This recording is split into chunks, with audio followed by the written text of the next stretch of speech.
17ാം season ആവേശകരമായി പുരോഗമിക്കവേ Mumbai നായകൻ ഹാർദിക് പാണ്ഡ്യയ്ക്ക് കാര്യങ്ങൾ പ്രയാസമാവുകയാണ്. പ്രതീക്ഷിച്ചതുപോലെ തന്നെ ഹാർദിക്കിനെതിരെ മുംബൈ ടീമിനുള്ളിൽ തന്നെ പടയൊരുക്കം നടക്കുന്നു.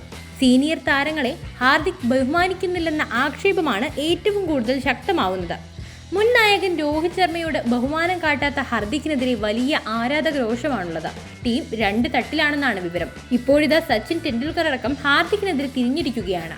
സച്ചിന്റെ മകനും പേസ് ഓൾറൗണ്ടറുമായ അർജുൻ ടെണ്ടുൽക്കറും മുംബൈ ടീമിന്റെ ഭാഗമാണ്. എന്നാൽ ഹാർദിക് പാണ്ഡ്യ അർജുനെ കാര്യമായി പരിഗണിക്കുന്നില്ല. ഇതിന് സച്ചിന് അതൃപ്തി ഉണ്ടെന്നാണ് മുംബൈ ക്യാമ്പിൽ നിന്ന് വരുന്ന റിപ്പോർട്ടുകൾ. ഹാർദിക് വ്യത്യസ്തമായ പദ്ധതികളാണ് നടപ്പിലാക്കുന്നത്. മുംബൈയിൽ ഇതുവരെ നടന്നു പോകുന്ന കാര്യങ്ങളുമായി വളരെ വ്യത്യാസമുള്ള തീരുമാനങ്ങളാണ്. വേണ്ടത്ര കൂടിയാലോചനകൾ പോലും ഹാർദിക് നടത്തുന്നില്ല. അർജുനടക്കം പലരും ഈ സീസണിലുടനീളം ബെഞ്ചിലിരിക്കാനാണ് സാധ്യത. അവസാന സീസണിൽ രോഹിത് അർജുനെ പരിഗണിക്കുകയും കളിക്കാൻ അവസരം നൽകുകയും ചെയ്തിരുന്നു. അർജുൻ ആഭ്യന്തര ക്രിക്കറ്റിൽ മോശമല്ലാത്ത പ്രകടനം നടത്തിയിട്ടുമുണ്ട്. ആദ്യ മത്സരങ്ങളിൽ അർജുന് അവസരം ലഭിക്കാത്ത പക്ഷം സീസണിലുടനീളം ബെഞ്ചിലിരിക്കാനാണ് സാധ്യത.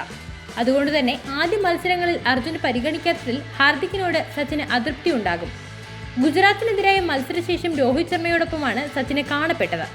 ഏറെ നേരം രോഹിത്തിനോടും ജസ്പ്രീത് ബുംറയോടും സച്ചിൻ സംസാരിച്ചു. ഇവരോടൊപ്പം അർജുനും തിലക് വർമ്മയും ഉണ്ടായിരുന്നു. രോഹിത് വളരെ ദേഷ്യത്തോട് സംസാരിക്കുന്നതാണ് കണ്ടത്. രോഹിത്തിന്റെ അഭിപ്രായങ്ങൾ ഹാർദിക് മുഖവിലയ്ക്ക് എടുക്കുന്നില്ലെന്നാണ് വിവരം.